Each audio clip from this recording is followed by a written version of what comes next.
Irmãos, podem assentar. Peço que nosso irmão Luiz se conduza uma oração de gratidão ao Senhor e suplicando já ao Senhor a sua bênção sobre nós, enquanto ouvimos a sua palavra.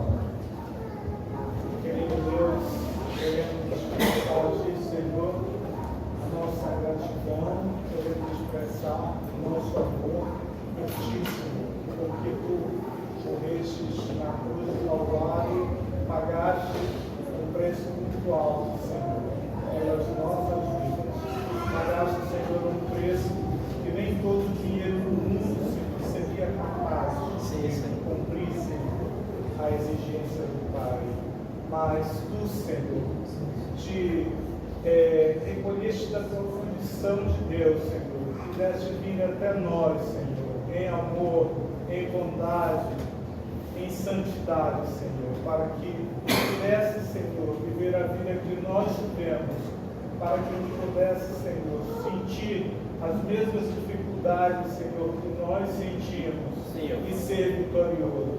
Por isso, Senhor, nós confiamos, nós cremos, Senhor, que seremos vitoriosos, porque Tu és o nosso primogênito, Tu és o primogênito da criação, Tu és o segundo Adão, Senhor. E nós nos sentimos repletos de alegria, Senhor, de imensa felicidade, porque sabemos, Senhor, que Tu és um Deus glorioso. Somos gratos a Ti. Abençoa, Senhor, a nossa reunião, Senhor. Abençoa o irmão que vai entregar a mensagem à igreja. Que possa, Senhor, ser usado pelo Teu Santo Espírito, Senhor. Que Ele possa, Senhor, transportar no conhecimento da Tua palavra e entregar à Tua igreja, Senhor, aquilo que cada um de nós viemos aqui, Senhor, que nós de fato precisamos, Senhor. Que Tu sabes, ó Deus. Pai amado, é no nome do Teu Filho amado Jesus Cristo que eu faço a Ti essa oração. Amém. Vamos ler a palavra de Deus. Convido você que abra sua Bíblia. Carta aos Hebreus. Hebreus capítulo 13. Nós vamos ler somente o versículo 5 do capítulo 13. Hebreus capítulo 13. Versículo 5.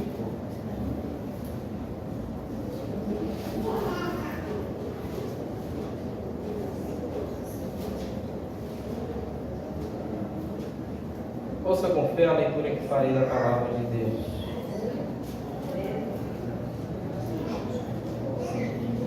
Hebreus 13, verso 5.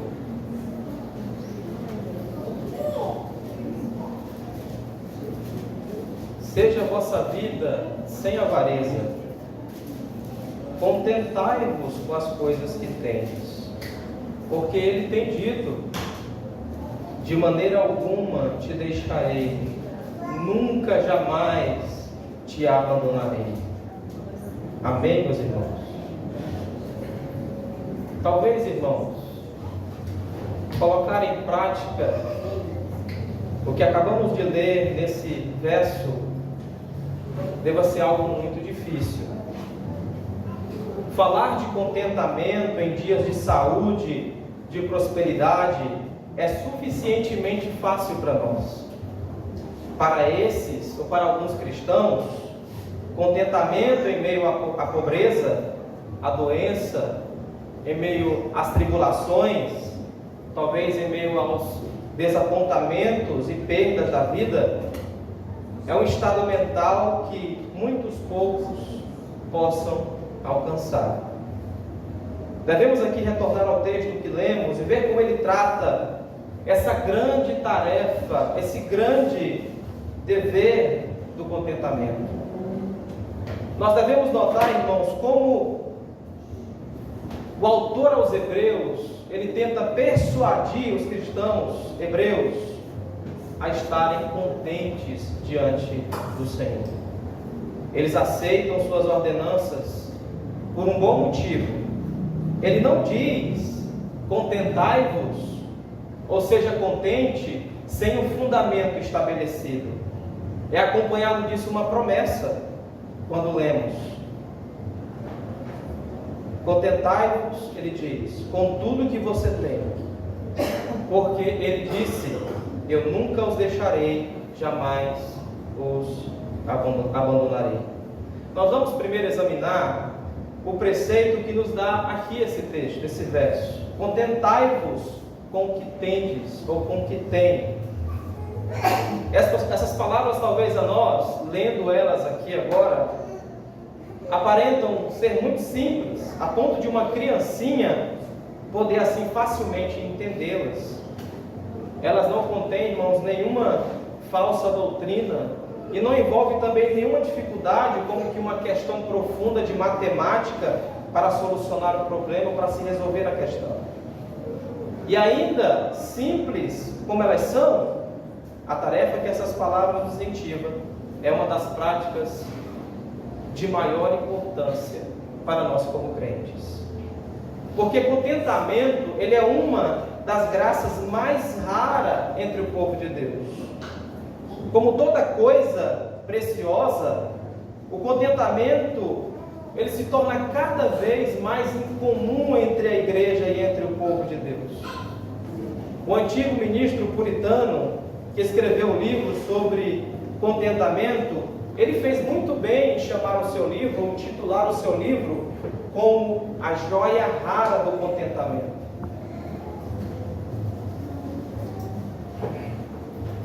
E eu acho que ele tem razão quanto a isso. Temos uma dificuldade muito grande para encontrar um homem, uma mulher realmente satisfeito com aquilo que ele tem. Os anjos caídos, eles tinham o céu em si para habitarem, antes de caírem e se rebelarem contra o Senhor. E a presença imediata e o favor de Deus com eles, mas eles não estavam satisfeitos com isso. Adão e Eva tinham o jardim do Éden para viverem, desfrutarem de uma plena comunhão, de uma comunhão ativa com o Criador, com o Senhor, e uma liberdade garantida sobre todas as coisas, exceto sobre uma árvore, pela qual o Senhor ordenou a que eles não comessem desse fruto.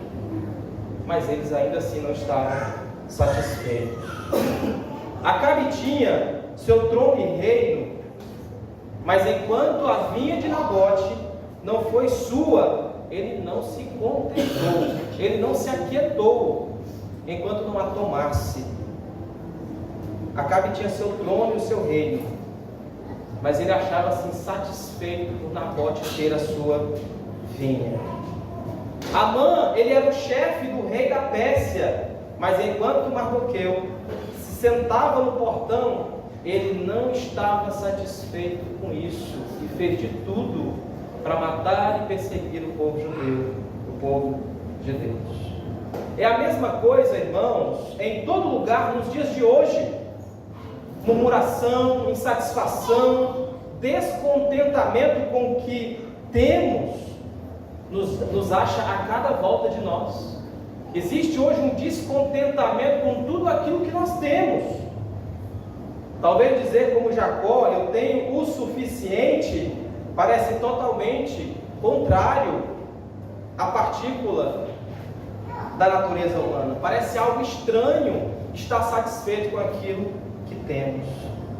Dizer eu quero parece a língua materna de cada filho de Adão insatisfeito com a sua condição diante de Deus.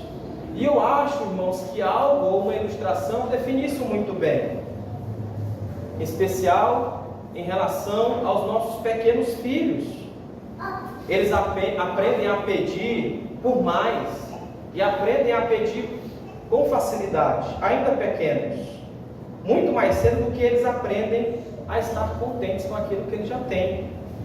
Eles estão muito mais prontos, os pequeninos, a gritar pelo que eles querem do que dizer obrigado quando conseguem aquilo que eles querem. E isso nós vemos, nós que temos filhos pequenos, a insatisfação. Então todo filho de Adão talvez seja caracterizado por esse descontentamento.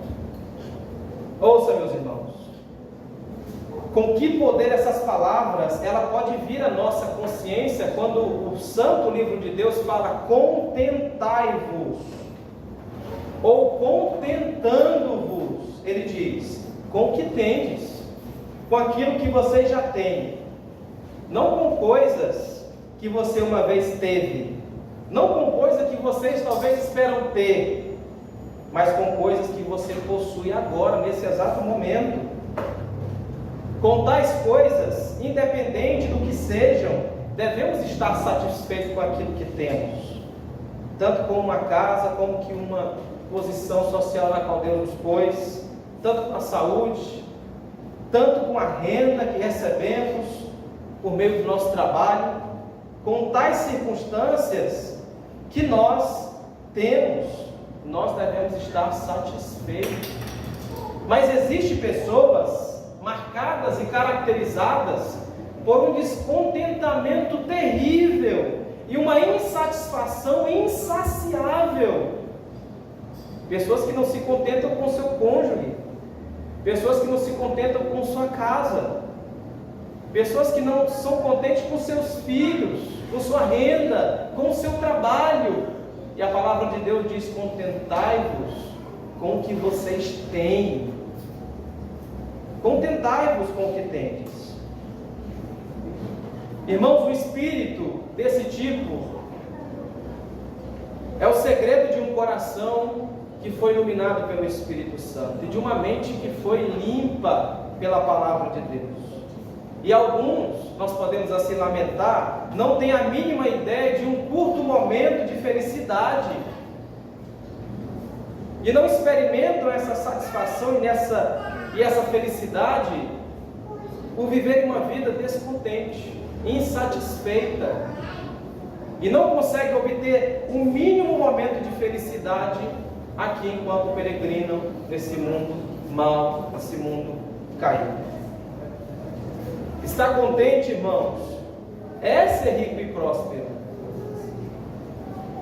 E esse homem contente, satisfeito, ele é o homem rico que não tem querer e não requer mais ou mais somente para obter posse, dinheiro e algo assim do tipo. Eu digo assim, nesse aspecto, que independentemente da sua renda, daquilo que tem, ele já é satisfeito com aquilo que Deus deu a ele. Porque o homem, ele pode ser muito rico em uma casa, no seu campo, na sua empresa, ou como um rico rei, mas que talvez pode ser um pobre em seu palácio, naquilo que ele tem. Porque estar satisfeito é ser independente. O contentamento cristão, ele é um contentamento diferente da visão que o mundo tem do contentamento, de alguém ser contente. O contentamento mundano está pautado somente em bens materiais, em uma saúde intacta, naquilo que temos. O contentamento cristão é totalmente o oposto. É como uma mãe enlutada que perde seu filho e que ainda assim agradece a Deus e entende que Ele está no controle de tudo. O contentamento cristão é você, mesmo não tendo nada no mundo, entender que é satisfeito tendo tudo no céu em Cristo. E que de alguma forma ninguém pode nem sequer rabiscar ou roubar aquelas insondáveis riquezas de Cristo dadas a nós pelo seu Evangelho. Quando cremos, tal homem, tal mulher, é a única pessoa que está sempre satisfeito. Porque independentemente da circunstância, o seu contentamento não depende do que ela passa, ou da situação na qual ela está. O seu contentamento está no Senhor. O seu auxílio vem do Senhor. Nada pode dar errado ou algum problema acontecer para esse homem ou para essa mulher. As aflições não vão abalá-lo tão facilmente. As doenças não vão tirar a sua paz tão facilmente, apesar dos flagelos, apesar das dificuldades. Essa pessoa tão facilmente não será roubada, minada do seu coração a paz que ela tem em Cristo, a paz que ela encontrou em Deus. as doenças, as tribulações não irão tirar a sua paz, porque o seu contentamento está no Senhor. Eles podem colher uva do espinheiro e figo dos cardos, dos abrolhos, porque eles podem tirar coisas boas até daquilo que é mal, daquilo que é ruim. Como Paulo e Silas, irmãos. Eles estavam na prisão e aquela prisão foi envolta por murmurações. Aquela prisão foi envolta por gritos de clamor de misericórdia para que o soltassem dali. Não. Paulo e Silas entoavam um hino ao Senhor. Havia em seus lábios um salmo de cântico diante de Deus, com seus pés e suas mãos presos no tronco. Como Pedro também, que dormia tranquilamente enquanto aguardava a sua já sentenciada morte na noite anterior à sua execução. E nós sabemos o que aconteceu a Pedro. Foi crucificado de cabeça para baixo. Como Jó, irmãos, que até mesmo quando despido de todo o seu conforto material, de toda a pomposidade que o próprio Deus havia dado a ele se encontrou sem nada, absolutamente nada, despido, coçando a sua lepra com um caco, na humilhação.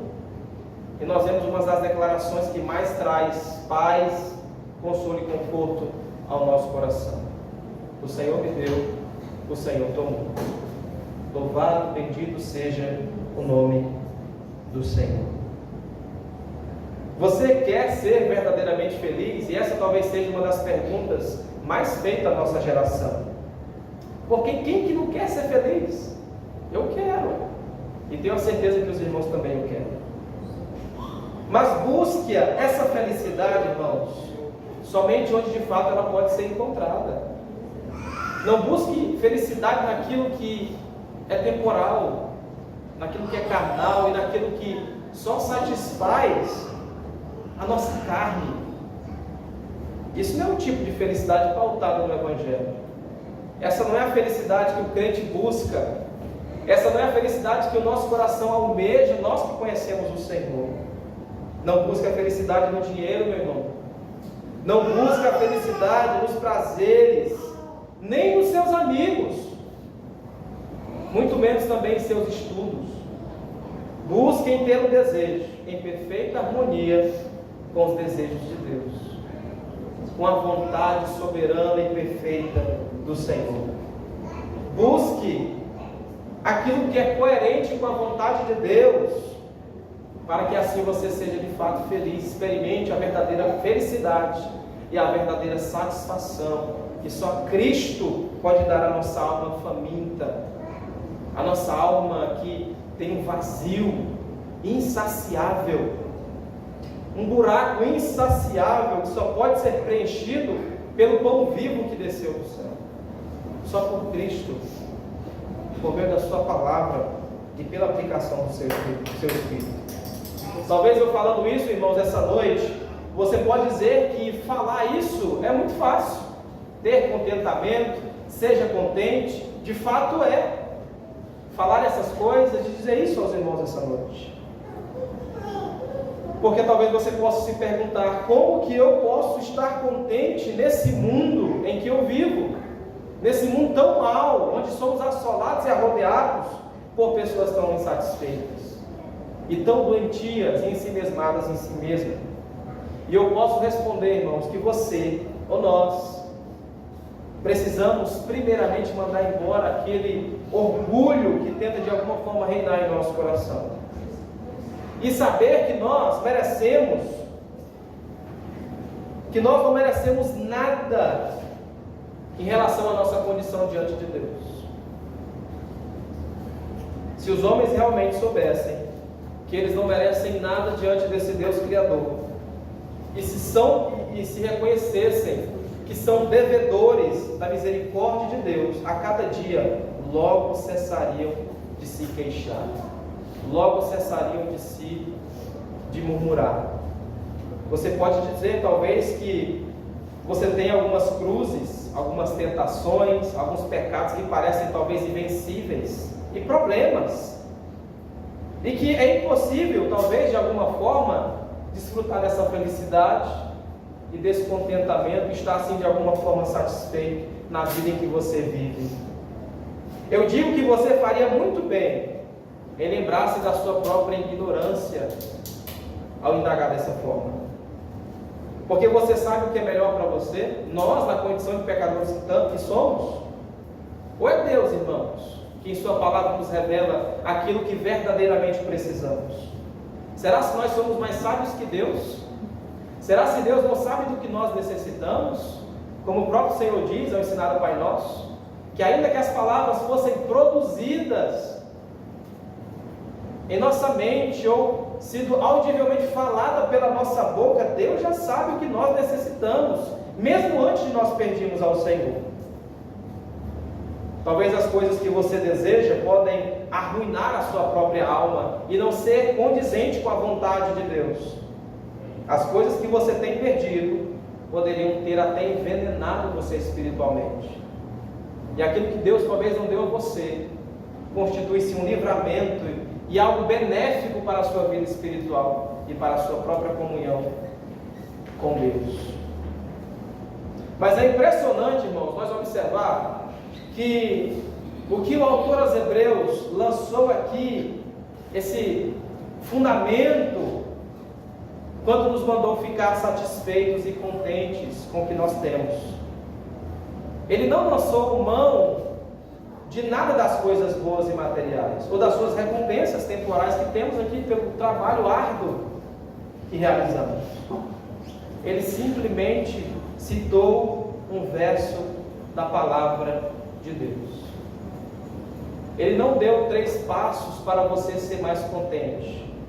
Ele não está ensinando 10 passos para você buscar o verdadeiro contentamento. Ele não está ensinando de acordo com os best-sellers vendidos em nossa geração de autoajuda, que você talvez, para encontrar o contentamento cristão, deva entender que você é o ponto fraco de Deus. Nada disso. Porque nós podemos olhar para esse texto e ver as promessas gloriosas contidas na palavra de Deus, onde por meio dessa promessa nós podemos ter um fundamento perfeito daquilo que de fato traz satisfação à nossa alma e que nos torna contentes com aquilo que temos, independentemente das circunstâncias, independentemente da forma em que nós vivemos. Em meio a tempos de angústia, a fonte, irmãos, para o conforto de nossas almas é a palavra de Deus, é a palavra santa do Senhor. Porque quando você e eu, nós dermos razão da nossa esperança, ou quando nós sentirmos que precisamos de força e de conforto, nós não devemos ir consultar um psicólogo, nós não devemos consultar um psicanalista. Não estou dizendo que essas profissões elas não podem de alguma forma nos ajudar, mas primariamente o que crente busca como fonte e fundamento para ter conforto, para ter força, é a palavra de Deus, é as santas escrituras, onde estão contidas as promessas do Senhor. Assim como os advogados usam e examinam as leis, ou usam velhos casos e decisões quando precisam para argumentar ou estabelecer bem a sua defesa, bem como um soldado no campo de batalha, quando toma certas posições e faz certas coisas e faz tudo de acordo com a ordenança do seu comandante e cumpre tudo aquilo que aquele que está sobre ele o ordenou, e diz: eu tenho tais e tais ordenanças de meu determinado general, então eu devo as obedecer. O verdadeiro cristão, ele deve usar, irmãos, a sua Bíblia dessa maneira. A Bíblia deve ser o seu livro de referência e precedência. A Bíblia deve ser para nós onde nós encontramos as ordens estabelecidas pelo nosso capitão, pelo Senhor, pelo Deus a qual nós servimos. Se alguém perguntar por que ele pensa, ou por que você pensa dessa forma, por que você vive dessa forma, por que ela se porta assim, por que você se sente na forma que você se sente, tudo o que nós precisamos responder é: Deus tem falado para tal efeito. Eu tenho minhas ordens, e as ordens de Deus é suficiente para nós, é suficiente para o seu povo. Porque nós, irmãos, temos tempos de problemas e tristezas constantemente diante de nós.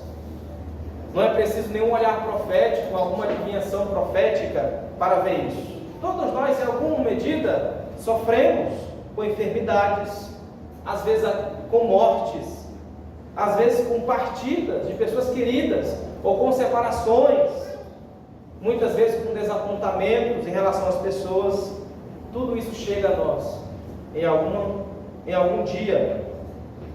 Mas o que nos sustenta nos dias de escuridão, e que não pode de alguma forma tirar de nós a esperança que temos no coração, é a palavra de Deus, é a Bíblia, é as Escrituras, é a promessa da palavra de Deus.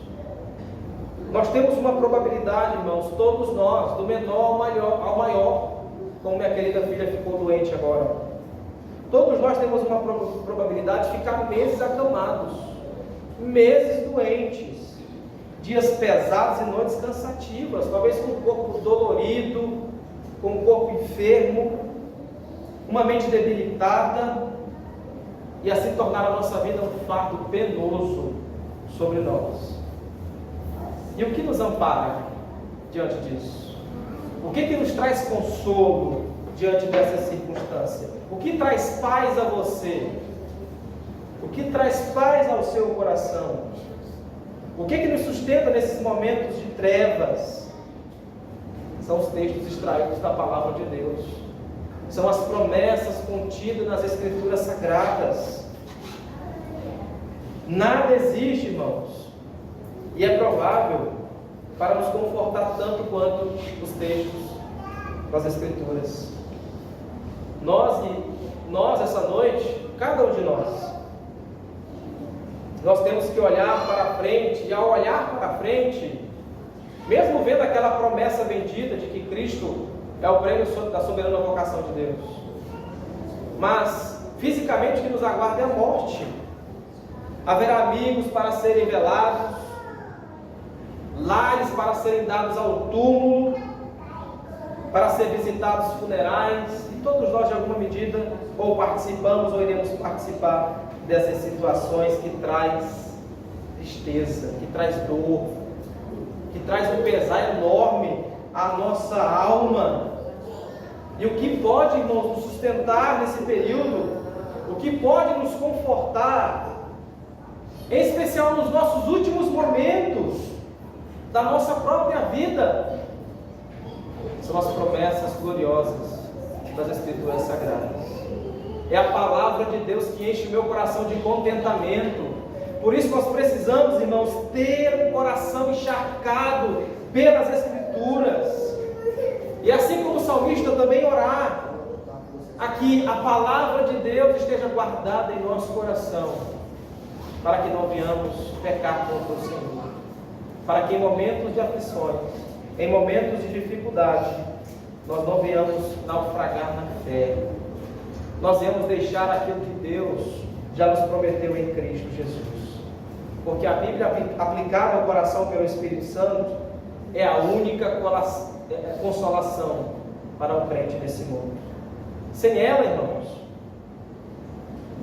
sem a palavra de Deus, nossos pés escorregam no nosso destino, nós não encontramos paz, não tem como haver satisfação plena, contentamento com o que temos, quando não meditamos, quando não abraçamos, quando não recebemos as promessas de Deus pela fé. E este homem, esta mulher, que tem aplicado em seu coração a palavra de Deus pelo Espírito Santo, está pronto para tudo, pois tudo tem se agarrado firmemente nas promessas gloriosas do Senhor. Então se arme com o completo conhecimento da palavra de Deus.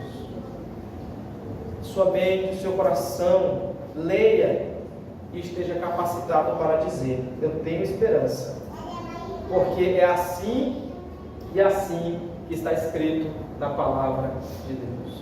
Nada eu posso temer, porque a palavra diz isso e isso.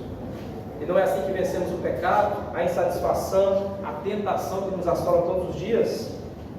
Cristo nos ensinou que é por meio da palavra. O alimento verdadeiro é dado à nossa alma pela palavra, pelas Escrituras, pela palavra santa do Senhor. Vamos então, irmãos, examinar em último lugar a parte B desse versículo, onde está contida uma promessa em particular, onde o autor aos Hebreus, ele usa para reforçar essa tarefa do contentamento e mostrar assim o fundamento no qual o dever de nós estarmos contentes está posto na promessa gloriosa do Senhor. Ele diz aos Hebreus, e ele disse: eu nunca vos deixarei, nem os abandonarei. Há uma grande doçura nessa promessa aqui, nessa promessa tão peculiar, e ela merece, irmãos, uma atenção mais acirrada da nossa parte. Se pudéssemos gravar com o ferro em nosso coração essas palavras: eu não os deixarei, eu nunca os abandonarei. Deus disse a todo homem e mulher que quem quiser entregar a sua alma à misericórdia de Deus, e essa misericórdia que está em Cristo, jamais Ele deixará, jamais Ele o abandonará. Eu, Pai eterno, o Deus Todo-Poderoso, o Rei dos Reis, jamais deixará os seus filhos. Agora, se eu conheço algo desse mundo que vivemos, desse mundo mau, este é um mundo marcado pelo abandono. Nós temos crianças deixadas e abandonadas ainda na maternidade, quando nascidas, no primeiro ano de vida, nos primeiros minutos de vida, são abandonadas pelas suas próprias mães. Muitos idosos abandonados, filhos largados. Esse mundo ele é marcado pelo abandono, pelo desprezo com o seu semelhante, marcado por separações, por fracassos. Pensem, irmãos, em quão imenso é o conforto de encontrar alguém que nunca nos abandona. Pensem quão imenso é saber que existe alguém que nunca nos deixará, que nunca nos abandonará, e nisso deve estar fundamentado o nosso contentamento, a felicidade, a satisfação está nisso, em saber que temos um Deus que nunca nos abandonará, que nunca irá nos deixar. Boas coisas terrenas nos deixam, a saúde, coisas boas, dinheiro, a prosperidade, até as amizades também nos deixam. Tudo se faz em vento e vai, irmãos, com o tempo. E essas coisas estão hoje aqui e amanhã se vão. Mas Deus diz ao seu povo, Deus diz a você, a nós nessa noite: jamais os deixarei, jamais deixarei a você, jamais deixarei meu povo. Nós nos deixamos uns aos outros, nós crescemos em família, cheias de afetos, e as mães, talvez, que já têm seus filhos grandes, experimentaram isso, os pais também, o afeto ali no período em que a criança é pequena, como nós estamos desfrutando disso agora, mas que muitas delas, estudando e chegando a uma profissão, logo se relacionam, encontram uma esposa e assim tem que deixar na casa. Então nós abandonamos uns aos outros, e tem que assim formar-se outra família.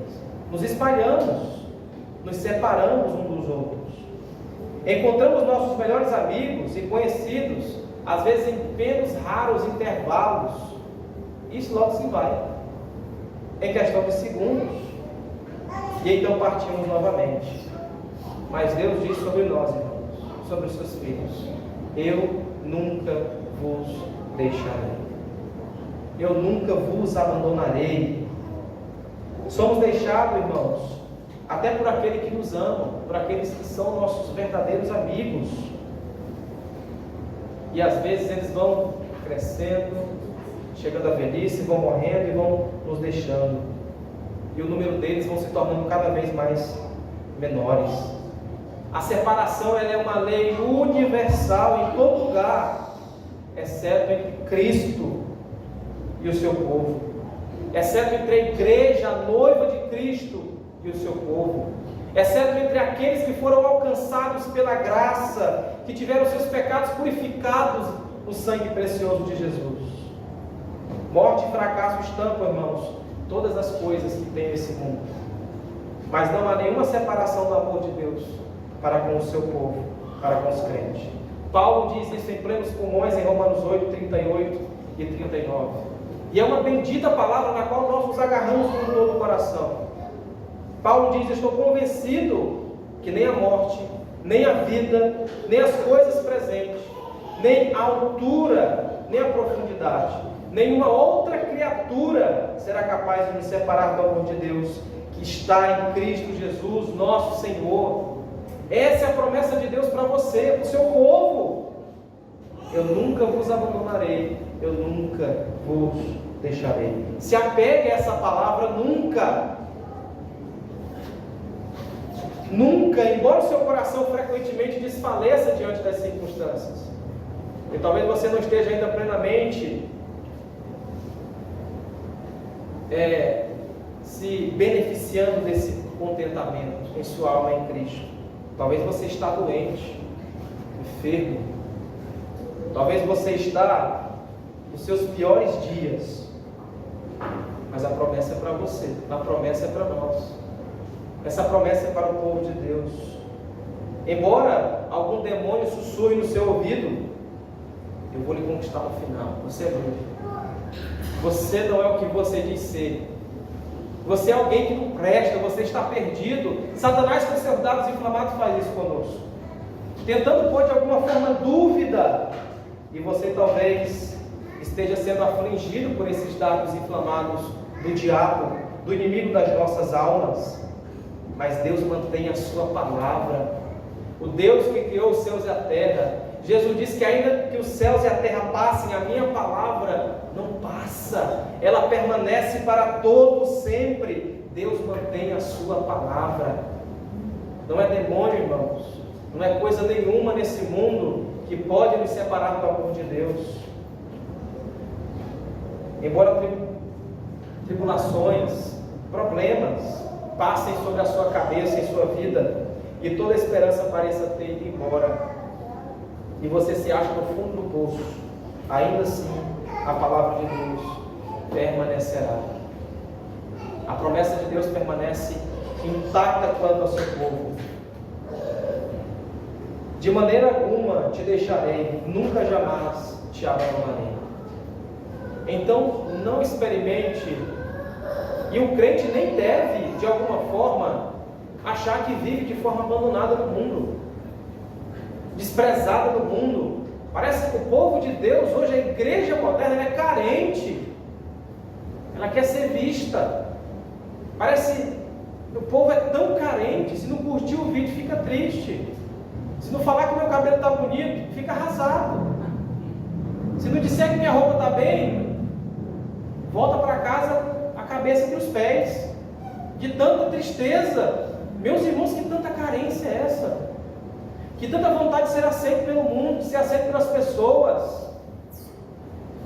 O importante é que já fomos aceitos por Deus, e Ele nos amou em Cristo.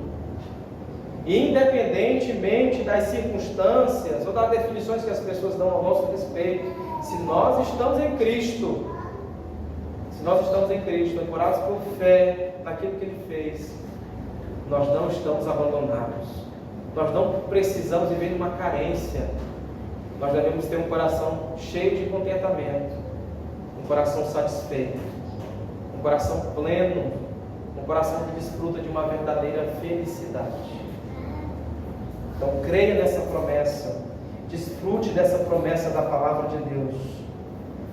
E ainda quando o frio da morte vier a nós, aos seus amigos, que não puderam fazer mais nada por nós. E nós devemos assim encarar aquela viagem na qual não terá mais retorno.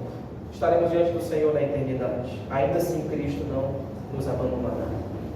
Cristo estará conosco. Paulo diz aos coríntios que não estavam mais crendo na ressurreição. Aqueles que têm a sua esperança apenas nas coisas desta vida, desta terra, são os mais miseráveis de todos os homens. A nossa esperança está nos céus, onde também aguardamos o nosso Senhor e Salvador, Jesus Cristo. Amém, meus irmãos? Amém. Convido os irmãos que fiquem de pé, vamos orar ao Senhor sobre essa palavra. Convido você que ore, convido você que clame ao Senhor e que de alguma forma reveja o motivo pela qual você já deveria ser grato e entender que cada batimento do teu coração já é um motivo de você ser grato ao Senhor. Só do seu diafragma está se movimentando para cima e para baixo, te dando a oportunidade de você respirar, já é motivo de você estar feliz no Senhor. Pai, nós oramos a Ti, Pai, nessa noite, e enxergamos, ó Pai, diante da nossa experiência fraca, experiência superficial diante de Ti, no qual, Pai, qualquer coisa que nos acomete, nós achamos motivos para murmurar. Nós já encontramos esses motivos para reclamar diante de Ti. E muitas vezes nós estamos sendo abençoados por aquela riqueza insondável encontrada em Cristo. Porque a murmuração é um pecado no qual o Senhor não se agrada. Porque o descontentamento é uma realidade que é um duvidar da Tua providência. É dizer que o Senhor não é capaz de cuidar da nossa família. Quando murmuramos, ó Pai, diante de Ti, dizemos que o Senhor não cuida de nós e que o Senhor não tem a capacidade de guardar os nossos e muito menos de nos assegurar a vida eterna. Ó Deus, perdoa-nos por tal pecado e dê-nos um coração grato e dê-nos um coração, Pai, encharcado pela Tua palavra, um coração que constantemente se alegra no Senhor, um coração, Pai, que independentemente dos problemas, das enfermidades, daquilo que tem nos acometido, ó Pai, nós ainda assim Te louvaremos, nós ainda assim bendiremos o Teu nome, ó Senhor. Faz isso em nós nessa noite, faz-nos mais contentes, faz-nos mais grato a Ti, Senhor. Dá-nos um coração grato, um coração, Pai amado, satisfeito. Faz com que nós, Pai, assim experimentemos a verdadeira felicidade. E que o nosso coração descanse nessa promessa de que nunca o Senhor nos abandonará, nunca o Senhor nos deixará, porque o Senhor tem nos guardado, e todos aqueles a quem o Senhor nos deu, aqueles que estão sob as mãos de Cristo, mal nenhum pode se arrebatar, mal nenhum, Pai, pode nos tirar da Tua presença, mal nenhum pode tirar a comunhão que temos com o Senhor. Relembra-nos, ó Pai, os Teus caminhos. Aviva em nós a nossa memória, o desejo, não de ser rico nesse mundo, ou de só pensar nas coisas do mundo, mas de saber, ó Pai, que a nossa esperança advém do céu, e que Cristo é o amado das nossas almas, e que só pelo fato de termos Ele, nós já somos completos, somos satisfeitos. Abençoe cada um dos meus irmãos. Abençoe-nos, ó Pai, para que nos desfrutemos desse momento aqui, como somos expostos à Tua palavra. Guarde-nos no Teu amor, leve-nos em paz para os nossos lares. É o que eu te peço e por fé eu te agradeço. Em nome de Jesus. Amém. Amém, irmãos? Podem assentar. Que o Senhor nos abençoe, que o Senhor nos guarde, que o Seu favor seja sobre as nossas vidas. Só quero comunicar à igreja que domingo, no dia do Senhor, o irmão Anderson estará substituindo. Eu peço que a igreja esteja aqui, no dia do Senhor, para juntos aprendermos mais da palavra de Deus. Convidem pessoas para estar aqui e para ouvir o Evangelho de Cristo. Não vai embora agora, nós temos um momento de comunhão aqui. onde vamos celebrar a vida, celebrar o que temos, celebrar o que Deus nos deu, e onde nós podemos contemplar a bondade do Senhor para com os nossos irmãos na fé. Amém? Então vamos todos ali ter aquele momento, bater os parabéns e orar também uns pelos outros. Amém? Deus abençoe a todos.